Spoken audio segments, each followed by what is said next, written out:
कार्यक्रमाचे सन्माननीय आपल्या शाळेचे मुख्याध्यापक श्रीमान राजेश देशमुख सर, आजच्या कार्यक्रमाचे प्रमुख पाहुणे उद्धवराव जिंगुले,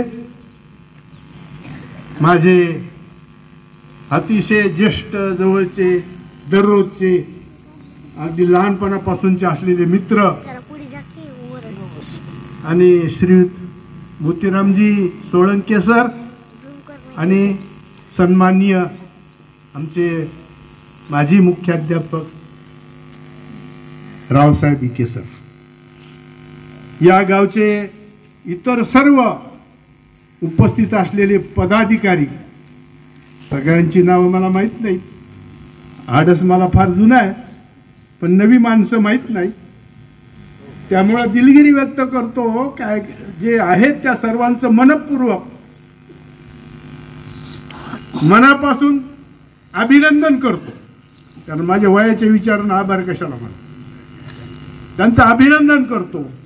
हे मेत्रे सर आहेत, हे सगळे जुनी माणसं, मोरे सर आहेत, सोळंके सर आहेत, ही सगळी माणसं इथं जुनी जमलेली आहेत.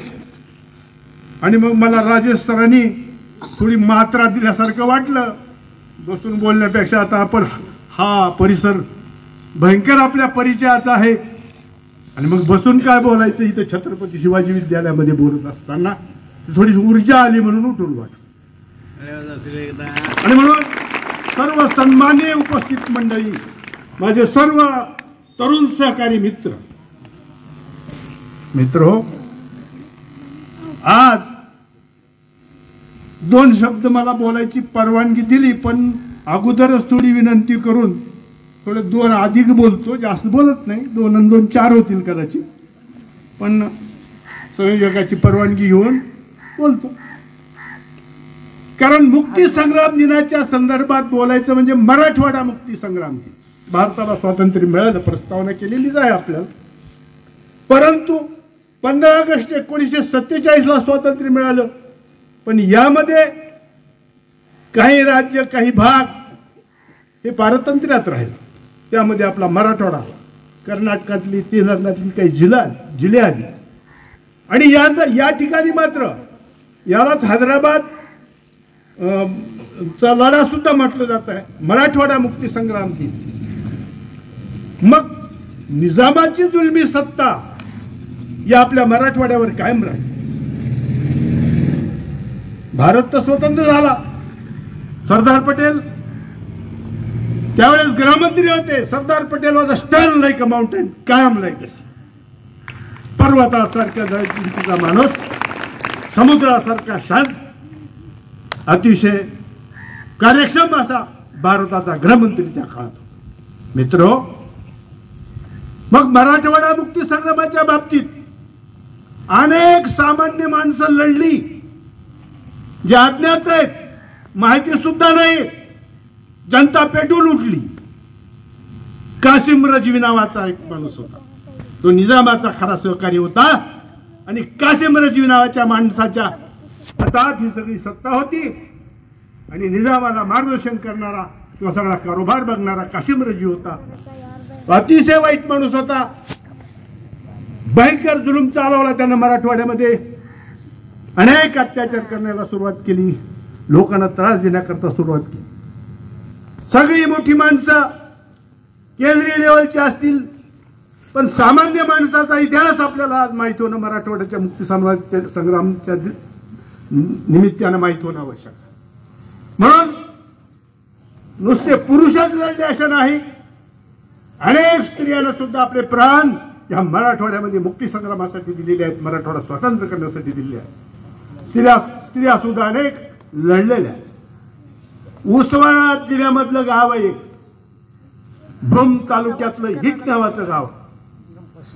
भूम तालुक्यात हिट नावाचं गाव आहे आणि तिथं गोदावरीबाई टेके नावाची स्त्री, गोदावरीबाई टेके आणि त्यांच्या मालकाचं नाव किशनराव टेके. मित्र, गहन आणि विचित्र असा त्यावेळेसचा अन्याय आणि अत्याचार या कुटुंबावर झाला. त्यांच्या गावामध्ये ज्यावेळेस कलेक्टर आले ते निजामाचे कलेक्टर होते. ओम नमः शिवायचा झेंडा काढून टाकला. गावात आल्यावर किशनराव पाटलाच्या घरचा झेंडा काढून टाकला. लोक चौताळले. किशनराव बेभान झाले. गोदावरीबाई सुद्धा बेभान झाल्या. लोक रस्त्यावर उतरू लागले. निजाम सरकारने तिथे मिलिटरी पाठवली, त्यांचं सैन्य पाठवलं. वाड्याला चौकळून वेढा दिला. अत्याचार सुरुवात केला. त्यांना माधवराव नावाचा एक मुलगा होता. सर्व कुटुंब खलास केलं. अतिशय वाईट परिस्थिती त्या घराची झाली. गोदाबाई यांच्या किशनरावावर गोळ्या चालवल्या गेल्या. किशनराव ठार झाले. परंतु वाघीण चौथाय. मित्रो, आपले पती वर स्वर्गवासी झाल्यानंतर गोदावरीबाईने बंदूक घेतली आणि निजाम सरकारवर त्यांच्या सैन्यावर गोळ्या मारायला सुरुवात केली. 4 निजाम मारले त्या वाघिणीने. किती निजाम मारले? 4. बेबहान झाली बिचारी. पण करते काय? सैन्याने वेळा दिलेला आहे. पती मरून पडले आहेत. शेवटी ती बाई एकटीच गोळ्या चालू लागली. मित्रो, शेवटी अशी जी माणसं आहेत, त्या ठिकाणी मारुती माळी नावाचा एक माणूस होता तरुण, आणि दुसरा एक तेली होता, 2 पैलवान. त्यांनी काय केले की गोदावरीबाईचं ते सगळं दारुगोळा संपलेला आहे, आपण कुठून तरी आत प्रवेश करावा आणि तो त्यांना द्यावा, अशा प्रकारचं काम त्यांनी हालचाली करायला सुरुवात केली. परंतु या निजामच्या सैन्यानं त्यांना त्याच ठिकाणी गोळ्या घालून ठार केलं. मग मला सांगा, या मारुती माळ्याचं नाव कुणाला माहित आहे? त्या तेल्याचं नाव कुणाला माहित आहे? गोदावरीबाईला मदत करण्यासाठी मग खरे वीर रणांगणातले हे 2 माणसं आहेत. त्याबरोबर किशनराव पाटील आणि गोदावरीबाई. त्यानंतर त्यांनी रॉकेलचे डबे होते. पहिल्या काळात माळवदाची घरं होती आणि घर पेटवून दिली. गोदाबाई स्वतःच्या पतीच्या मांडीवर मुंडक टेकून शेवटी त्यांनी प्राण सोडला. पण शत्रूच्या हातात त्या सापडला नाही. ही झाली उस्मानाबाद जिल्ह्यातली गोष्ट. नांदेडकडचा तानाबाई नावाची एक स्त्री, बाजीराव पाटील त्यांचा पती. अतिशय तानाबाई चतुर होती, कमी शिकलेली बाई. सगळ्या स्त्रिया सुद्धा पेटून उठलेल्या होत्या, या अत्याचाराला कंटाळलेल्या होत्या. आणि त्यांना कोंडीराम नावाचा एक मुलगा होता. त्या कोंडीराम नावाच्या मुलावर 25 वार केले. का? कशामुळे केले? गावात लेवी वसूल करण्याचं काम त्या काळात चालत असे. लेवी जर सरकारला दिली नाही तर अत्याचार होत असत, आणि लेवीला अडथळा म्हणून कुणी अडथळा केला तर त्यांना बाजूला करण्यात येत असे. यांचा सुद्धा इतिहास असाच आहे. तानाबाईचं लग्न 10 वर्षाचे असताना झालं होतं. त्या काळात मुलगा झाल्यावर त्या अतिशय तरुण होत्या. निकराची लढाई त्यांनी सुद्धा दिली. अनेक माणसं एकत्र केली. नांदेडकडेच गाव आहे, नांदेड जवळ बारट, साहेबराव बारटकर आणि शंकरराव बारटकर नावाचे 2 भाऊ. रावसाहेब गुरुजींना माहित आहे, त्यांनी सांगितलं असतं, पण मला अगोदर सांगा म्हटले म्हणून मी सांगतो. कुठली बँक लुटली त्यांनी? उमरी बँक लुटली. नांदेड उमरीची बँक लुटली. त्यामध्ये साहेबराव देशमुख आणि शंकरराव हे पुढारी होते. 18 गाड्या त्या ठिकाणी बँकेतून लुटल्या. त्या गच्च भरून इकडे पाठवल्या. काही स्वातंत्र्य सैनिक सोलापूरला होते. त्या पैशाची वाटप अशी केली. शस्त्र बनवणारी एक गँग सोलापूरला होती. ती संपत्ती सोलापूरला सुद्धा पाठवली. मित्र, कितीतरी माणसं आहेत, कितीतरी स्त्रिया आहेत. साधी दगडूबाई शेळके नावाची कळंब तालुक्यातली बाई होती. या शेळके बाईचा इतिहास सुद्धा असाच आहे. दगडूबाई शेळके, ताराबाई परांजपे, आशाताई वाघमारे गीताबाई चारठणकर, हे सुद्धा जोडपं आहे. गीताबाई चारठणकर आणि त्यांच्या पतीचं नाव आहे विनायकराव चारठणकर. हे तर असे सुंदर दोघे असे देखणे होते, कोण बहीण कोण भाऊ. ते पती पत्नी होते, पण दोघं ओळखू येत नव्हते जर पुरुषाचा वेश घातला. मग त्या स्त्रीनं या लढणाऱ्याला शस्त्र नेऊन द्यायचे. विनायकराव का स्त्री का पुरुष हे सुद्धा कळू द्यायचं नाही. पुरुषाचा वेश करायचा, पुरुषाचे कपडे घालायचे. अशा कितीतरी आख्यायिका आहेत, असे कितीतरी नाव आहेत जे अज्ञात आहेत, जे ज्ञात नाहीत. ते सगळे जिल्हे आपण पाहिले. आपल्या इथलं जवळचं तांदूळचा गाव आहे, ते बावणे, गिरवलीची बावणे कंपनी. ज्या माणसाचं आता माणिकराव नाव ठेवलं त्याच्या आजोबाचं ते नाव आहे, ते माणिकरावाचे तांदूळचेकर राडीला आले आणि राडीला संध्याकाळी मुक्कामाला राहिले. त्याबद्दल त्यांना इकडं गिरवलीला खूप मोठी जमीन वगैरे इनाम म्हणून पुन्हा त्या मिळालेली आहे. अशा अनेक माणसं आहेत. बीड जिल्ह्यात सुद्धा पुष्कळ होऊन गेलेले आहेत, आपल्या परिसरात सुद्धा खूप होऊन गेलेले. क्रांतीसून नाना पाटील जे आपल्या जिल्ह्याचे खासदार झाले, फार मोठा क्रांतीवीर. आज नाना पाटलाचं नाव घेतल्यानंतर त्या काळात आदरणीय आपल्या संस्थेचे मूळ अध्यक्ष माननीय तात्या हे सुद्धा नाना पाटलांबरोबर नुकतेच वयात येऊन फिरत होते भोंगा घेऊन, लाल बोगटे की जय. आणि म्हणून सुरुवात होती त्यांच्या जीवनाची. त्यांच्या आठवणीला सुद्धा नतमस्तक मी होतो. ज्या माणसामुळे हा परिसर सुधारला, ज्या माणसामुळे माझ्यासारखे अनेक तरुण घडले, ज्या माणसाकडे पाहिल्यानंतर एक स्फूर्ती आणि चैतन्य यायचं, चैतन्याचा पुतळा असल्यासारखा माणूस समोर आला की दिसायचं. राजेश साहेब, तुम्ही आज मुख्याध्यापक झाला. खरोखर मधुकरराव देशमुख आपले वडील काय व्यक्तिमत्व होतं, काय हिंदी भाषा असायची, काय प्रभुत्व होतं, काय चारित्र्य होतं. हे जर असत्यात तर खूप खूप आनंद वाटतो. आज मला या परिसरात आल्यानंतर खूप आठवणी झाल्या. बोला वाटतंय, थोडं बोलतो आणि संपितो, काही घाबरू नका. खूप आठवणी झाल्या या परिसरात, ज्याने सगळं घडवलं. हे सगळे नवीन पोर आहेत. आमचे वय 80, 81, 82च्या ह्याच्यात आहेत. आपल्या प्रमुख पाहुण्याचे वडील माधवराव लाल फेटा बांधून तगडाची तगडा, काय माणसं तगडी हो, अशी मरकीन अशी मुळीच नव्हती. बघितलं की असं वाटायचं लाल फेटा बांधून डुलत डुलत येईल, शिवाजीराव देशमुखकडून डुलत डुलत येईल.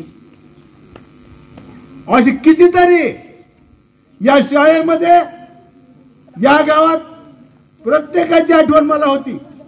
या सर्व माणसांना, ते निवृत्तीराव वाघमारे असोत, सटवाजी उमाप असोत, पतरवाळे असोत, रामभाऊ ढोले असोत, रघुनाथराव इंगुले, असे कितीतरी माणसाच्या समोर दिसतात जे साहेबाचे खरे सैनिक होते. आणि मग खूप आनंद वाटायचा. आम्ही बसतच नसो. त्या काळात आम्ही 4-2 माणसं सारखे उभेच असायचे किती वेळ असला तर, आणि मस्त वाटायचं. आमचा नेताच मस्त होता, आम्ही म्हणून मस्त मस्त राहिलो.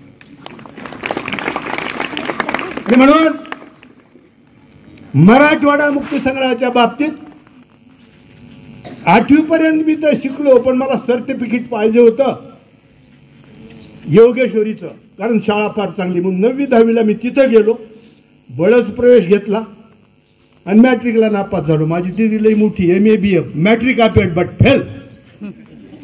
अशा प्रकारचा मी एकटा पठ्ठ्या होतो. हे सगळी माणसं होती, डिग्रीच नव्हती कोणाला असली. मॅट्रिक, MA BF समजा कोणती आहेत ते तुम्हीच बघा. तुला काही. आणि म्हणून अंबाजोगाईला ही सगळी माणसं, सावी भारजकर, स्वातंत्र्य, एमा कुलकर्णी, या सगळ्यांना मी इथं आणलेलं आहे. माझ्याकडे जे काम असायचं म्हणून माईक पुढे आलं की मला काही कळत नाही मित्र. 30 वर्ष माईक आणि माझी सोबत आणि आडसकर साहेबांकडे बघणं, त्या आनंदात डुलत राहायचं मी मिनी आमदारासारखं. इतका आनंद वाटायचा ही माणसं बघून. मग कुलकर्णी असोत, बाबासाहेब परांजपे असोत, अनेक भाषणं बाबासाहेब परांजपेची मी ऐकली. स्वामी रामदास यांच्या हाताने योगेश्वरीला मला बोलण्याबद्दल एक बक्षीस मिळालेले, जे आज मराठवाडा मुक्ती संग्रामाचे प्रमुख आहेत. कसं मिळालं? इंग्रजीत भाषण होतं, शाळेतले बरेच जमले होते. प्रमोद महाजन सुद्धा होते. प्रमोद महाजनला पहिलं बक्षीस, दुसऱ्याला दुसरं, आणि मला उत्तेजनार तिसरं. पाठच करून गेलो होतो 2-4 प्यारे. आला नंबर. आनंद वाटला. असे कितीतरी माणसं आहेत, असे कितीतरी स्त्रिया आहेत. असं वर्णन जर सामान्य माणसाचं करीत बसलं तर आपल्याला वेळ पुरणार नाही. म्हणून वेळेच्या अभावी मराठवाडा मुक्तीसंग्राम दिनाच्या या लढ्यात ज्यांनी झोकून घेतलं, जे सर्व ज्ञात आणि अज्ञात असतील, या सर्वांना एकदा आपल्या जमलेल्या सर्व मंडळीच्या वतीनं मी मानाचा मुजरा करतो आणि वाढत चाललेलं भाषण इथंच संपवितो. जय हिंद, जय महाराष्ट्र. हो, मुक्ती संग्राम दिनाचा हम सब एक है, हम सब आणि म्हणून 2 मिनिटात सांग शेवट, आणखीन 2 मिनिट. मित्र, स्वातंत्र्य मिळालं, पण स्वातंत्र्य सांभाळण्याची ताकद तरुणामध्ये असली पाहिजे. स्वातंत्र्य मिळालं, किती कष्ट केले आपल्या पूर्वजांनी, किती त्रास झाला याचा विचार केला पाहिजे. कलेक्टर होतील, डॉक्टर होतील, इंजिनियर होतील, पण या देशामध्ये माणसाचा आणि माणुसकीची कमतरता होऊ लागलेली आहे. पैशाचा प्रभाव वाढलेला आहे. विचाराचा, आचाराचा, बुद्धीचा, नम्रतेचा अभाव आहे. आणि त्यामुळं आचार विचार याचा संगम ठेवला पाहिजे. हा संगम ठेवा. माणुसकी, जात आणि मानवता, धर्म. मित्र हो, तुमची जवानी गेली तर तुम्हाला काही करता येणार नाही म्हातारे. म्हणून एक हिंदीत वाक्य आहे, जब तुम्हें जवानी थी तब तुम्हें अकल नहीं आ गई, जब तुम्हें अकल आ गई तेरी जवानी चली गई, फिर अकल का क्या फायदा. अकलीचा काही ठराव गुरुजी किती शिमला करा, आता काय फायदा, अकलीचा काय फायदा. म्हणून तरुण असताना अभ्यास करा, एकमेकाला सहकार्य करा, आईवडिलांची सेवा करा. जरा मधमाशीचा आदर्श घ्या. जीवन फुलपाखरासारखं असलं पाहिजे, देह मधमाशीसारखा असला पाहिजे.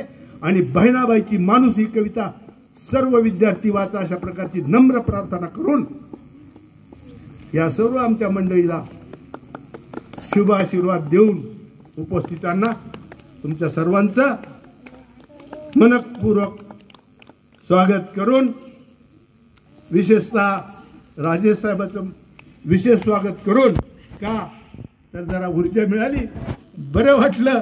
मरताना मात्र असतो ना राजेश, सोन्याचं काहीतरी देते म्हणून त्याच्या तोंडात, तसं मला आज वाटलं. म्हणून मी हे व्यक्त केलं. हे माझंच घर आहे, मला काही बोलायला हरकत नाही. पुन्हा एकदा सर्वांचे मनपूर्वक आभार मानून, अभिनंदन करून माझे 2 शब्द संपवतो. जय हिंद. आज आम्ही या ठिकाणी ज्येष्ठ म्हणून जे उपस्थित आहोत ते सर्व तुमच्यासारखेच परकुटामध्ये आम्ही त्यावेळेला शाळेमध्ये विद्यार्जन करीत असत.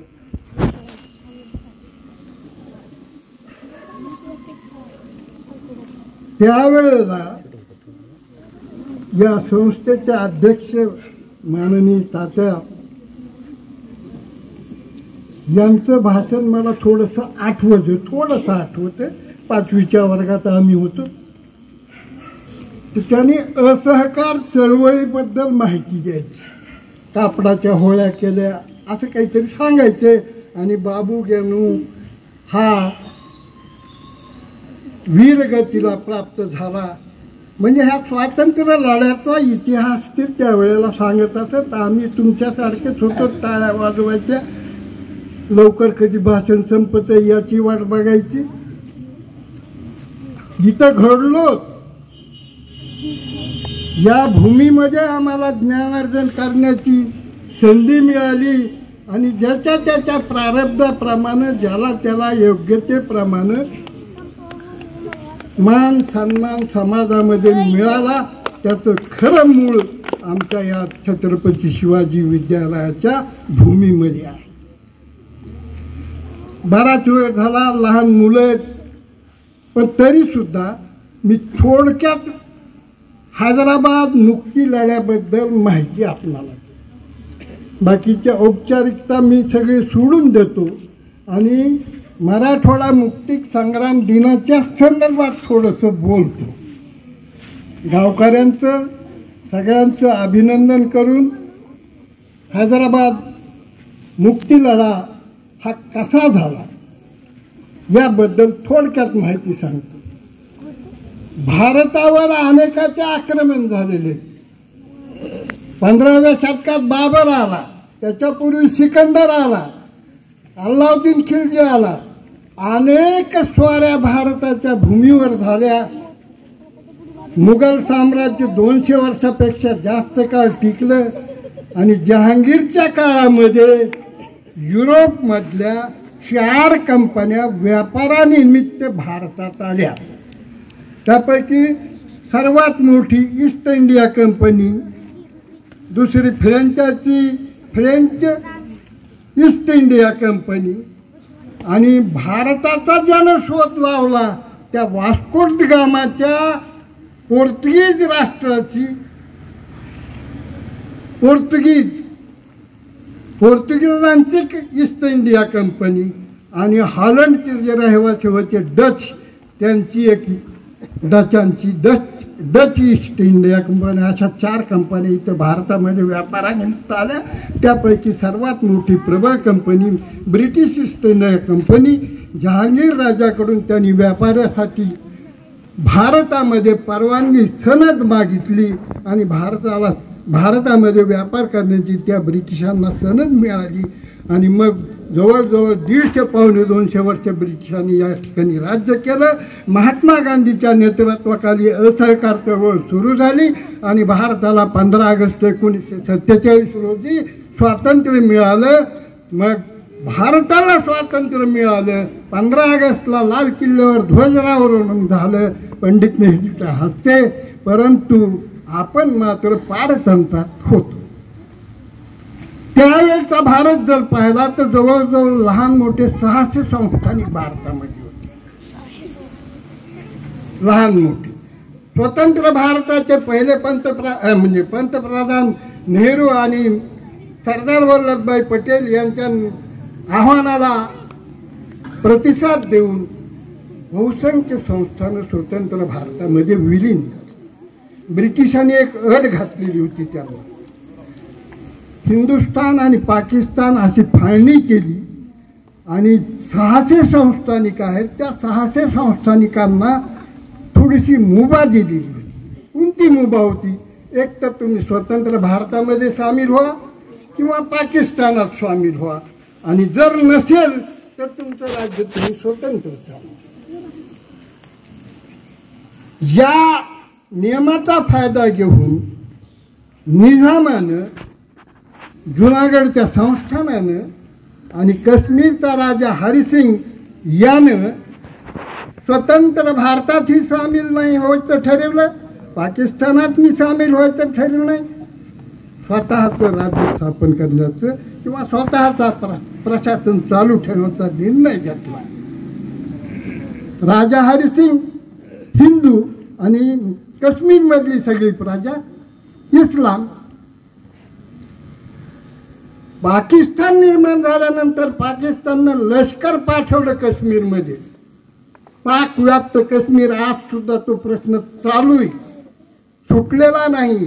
पाकिस्तानी सैनिकांनी बराचसा भूप्रदेश काश्मीरचा पादक्रांत केलेला आहे. आणि ज्या वेळेला श्रीनगरच्या वेशीपर्यंत काश्मीरी सैन्य पोहोचलं त्यावेळेला राजा हरिसिंगनं सामीलनाम्यावर सही केली आणि पंतप्रधान नेहरूनं काश्मीर संस्था स्वतंत्र भारतात विलीन करून घेतलं.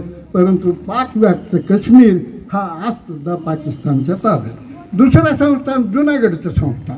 जुनागडचं संस्थानचा निजाम म्हणजे जुनागडचा नवाब हा काश्मीर म्हणजे पाकिस्तानमध्ये पळून गेला आणि तिथल्या रयतेनं स्वतंत्र भारतात सामील होण्याच्या दृष्टीनं कौल दिला आणि ते भारतात सामील झाले. परंतु भारताच्या नाभिस्थानी असणारं सर्वात मोठं संस्थान हैदराबाद संस्थान, ज्याचा प्रमुख निजाम हा मात्र स्वतंत्र राज्य करण्याच्या दृष्टीनं प्रयत्न केला. त्या दृष्टीनं त्यानं स्वामी रामानंद तीर्थ यांच्या नेतृत्वाखाली 1935ला स्टेट काँग्रेसची स्थापना होऊन बाबासाहेब परांजपे सरसेनापती होते. त्यांच्या नेतृत्वाखाली मराठवाड्यामध्ये मराठवाडा मुक्ती संग्रामचा लढा सुरू झाला आणि त्या लढ्यातल्या अनेक महत्त्वपूर्ण घटना विशेषतः महिलांनी गाजवलेले पराक्रम विठ्ठलराव गुरुजींना आत्ताच सांगितले. पण विठ्ठलरावचं आणि माझं असं मोठं भाग्य की 1964ला ज्या वेळेला त्यांना बक्षीस मिळालं स्वामी रामानंद तीर्थच्या अध्यक्षपदाखाली, त्यावेळेला वसंतराव नाईक प्रमुख पाहुणे होते आणि स्वामी रामानंद तीर्थ यांना जवळून बघण्याचं आम्हाला भाग्य लागलं. आणि पुढे मला तर असं मोठं भाग्य लागलं की बाबासाहेब परांजपेला योगेश्वरी नूतन विद्यालय अंजनगावपर्यंत होळून पायी घेऊन जाण्याचा मला योग आला. पुढे मग परत जाताना होळला जाण्याच्या ऐवजी मी त्यांना विनंती केली की चंदन सावरगावला जाऊ सर, माझं गाव वाटातच आहे. तर माझ्या गावात आले. त्या ग्रस्ताचं एक गोष्ट माझं आज सुद्धा आठवणीत आहे. मी बैठकीत त्यावेळेला सतरंज्या नव्हत्या, काही नव्हतं, घोंगडे बागाचे घोंगड्या हुडकायला गावात गेलो. ज्याच्याकडे घोंगडी त्याच्यातून आणून फरशीवर टाकली. तोपर्यंत हा म्हातारा सार्वजनिक विहिरीवर पाणी भरण्याचा असा आड होता, त्या आडावर उभा होता आणि गावातल्या लोकांना त्यांनी प्रश्न विचारला पाहिला की या आडावर सर्व जाती धर्माच्या लोकांना पाणी भरण्याची परवानगी आहे का? तर गावातल्या माझ्या त्यावेळेसचे जे कार्यकर्ते होते त्यांनी सांगितलं की हा आड सर्वांसाठी मुक्त आहे, मोकळा आहे. ही आठवण माझ्या आज तुझं लक्षात. मग हैदराबाद संस्थान कसं होतं? हैदराबाद संस्थान त्यामध्ये 3 भाषा बोलणारे प्रदेश होते. एक तेलुगू भाषा बोलणारे 8 जिल्हे होते. महबूबनगर, करीमनगर, नलगोंडा, हैदराबाद असे त्यावेळेचे नाव आम्हाला तिला इतिहास होता. दुसरं बीदर, रायचूर आणि गुलबर्गा हे 3 कन्नड भाषा बोलणारे होते. हे तेलुगू भाषा बोलणारे 8, कन्नड भाषा बोलणारे 3 आणि आपले मराठवाड्याचे मराठी भाषा बोलणारे 5 असे एकूण 15-16 जिल्हे हैदराबादच्या संस्थानामध्ये होते.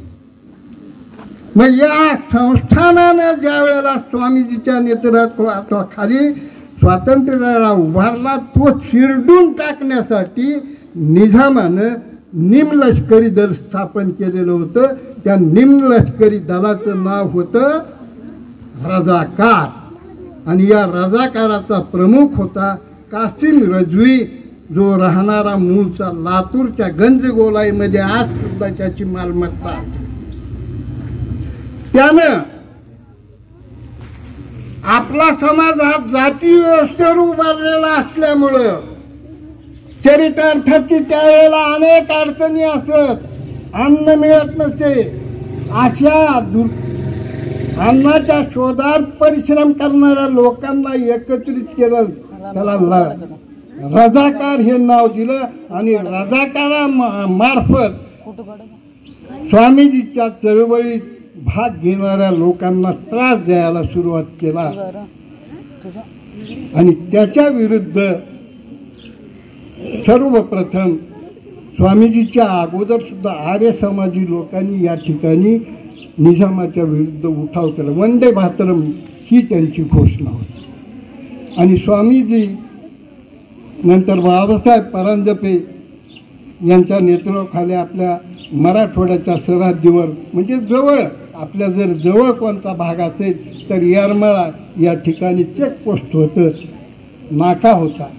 तर या नाक्याच्या पलीकडच्या बाजूला बाबासाहेब परांजपेंनी या स्वामीजीच्या स्वातंत्र्य लढ्यामध्ये सहभागी झालेल्या सर्व सैनिकांना प्रशिक्षण देण्यासाठी प्रशिक्षण कॅम्प केले होते. त्याच्यातला सर्वात मोठा कॅम्प आगळगाव कॅम्प. त्या ठिकाणी त्यांना बंदुका कशा चालवायच्या, पिस्तूल कसं चालवायचं, बॉम्ब कसा वापरायचा अशा प्रकारचं शिक्षण दिलं. मग आपले रामरावजी आवरगावचे स्वातंत्र्य सैनिकाचे ते बीडजीला अध्यक्ष होते. खूप नाव आहेत. जे विठ्ठलरावने जसे सांगितले तसे गुरुलिंग स्वामी आहेत, त्याच्यानंतर काशीनाथ मुकदम आहेत, श्रीनिवासजी खोत आहेत, यमा कुलकर्णी आहेत, शेटजीकर आहेत, भगवान बेतुजी गुरुजी ज्यांना आपण म्हणतो श्रीनिवास खोत आहेत. या अनेकांची नावं आहेत. अनेकांनी स्वामीजीच्या नेतृत्वाखाली निजामाच्या विरुद्ध लढा तीव्र केला आणि या लढ्याला यश मिळालं. आणि 15 ऑगस्ट 1947ला हैदराबादचा निजाम हैदराबादच्या विमानतळावर सरदार वल्लभभाई पटेल यांच्या सचिवासमोर शरण आला. त्यांचं नाव मेनन होतं. आणि दुसरी जी ईस्ट इंडिया कंपनी होती तिचं नाव आहे पोर्तुगीज. ती मात्र तशीच गोव्यामध्ये दीर्घकाळ राज्य करत राहिली. 1962ला नागगोरे मधुलिमिये या लोकांच्या नेतृत्वाखाली गोवा मुक्ती संग्राम सुरू झाला. त्यामध्ये श्रीनिवास खोत अंबाजोगाईचे यांच्या नेतृत्वाखाली वामनराव परळीचे देशमुख या सर्वांनी अनेक तरुणासह गोव्याच्या मुक्ती लढ्यामध्ये भाग घेतला. त्यांना भारत सरकारनं पेन्शन देऊन सन्मानित केलेलं आहे. आजसुद्धा अनेक असे संस्थान मुक्त करण्यासाठी ज्या ज्या स्वातंत्र्यवीरांनी या ठिकाणी लढ्यात भाग घेतल्या त्यांचे काही हयात आहेत, काही स्वर्गवासी झाले आहेत. त्या सर्वांच्या चरणी विनम्र नतमस्तक होऊन मी माझे 2 शब्द संपवितो. जय हिंद, जय भारत. माझे सर्व गुरुजन वर्ग, प्रमुख पाहुणे, मी सर्वांना निमंत्रित केलं. माझे सर्व गुरुजी, इके सर, विठ्ठलरावजी देशमुख सर, मोतीराम गुरुजी सर,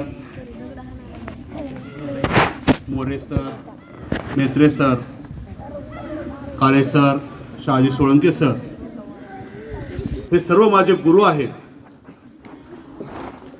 आणि त्यांच्याच हाताखाली शिकून मी या शाळेचा मुख्याध्यापक झालो.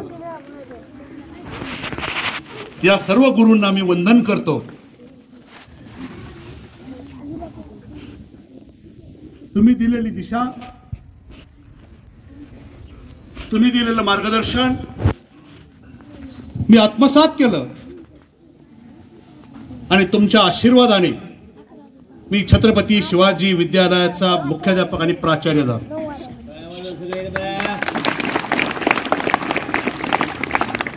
मला असं वाटलं की आपल्या गुरुजींना आपण बोलवावं, की मराठवाडा मुक्ती संग्राम दिनानिमित्त आपल्या गुरुजींना आपल्या इथं बोलवावं आणि त्यांचा मान सन्मान करावा.